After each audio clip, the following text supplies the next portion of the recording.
उसी प्रकार है, जब आपकी बाबू का आपके पास फ़ोन आता है और वो कहती है कि बाबू बाबू मुझको चॉकलेट खानी है, तो आप भाग के जाके उसको चॉकलेट देकर आते हो नहीं आते हो? दोस्तों, क्या आपने वर्ड सुना है profit and loss appropriation account? ये होता क्या है, क्यों बनाया जाता है, चलिए इसके बारे में जानते हैं। तो profit and loss appropriation account एक प्रकार का अकाउंट होता है जो इसी मारे बनाया जाता है कि जब भी पार्टनर्स के बीच में कुछ भी बांटा जाएगा ना, तो वो profit and loss appropriation account के अंदर बांटा जाएगा। अब आप पूछ रहे होंगे कि इसका लॉजिक क्या होता है, हम इसको प्रॉफिट एंड लॉस अकाउंट में ही क्यों नहीं बांट देते हैं?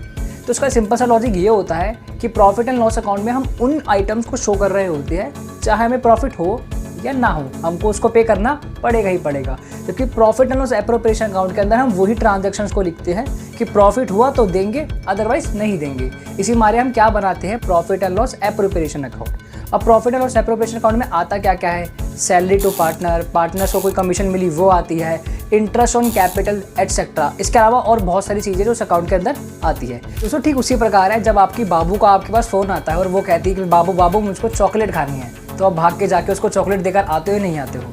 ठीक उसी प्रकार से जब भी पार्टनर्स में हम कुछ भी बांटेंगे ना, वो profit and loss appropriation account में बांटेंगे, ना कि प्रॉफिट एंड लॉस अकाउंट में।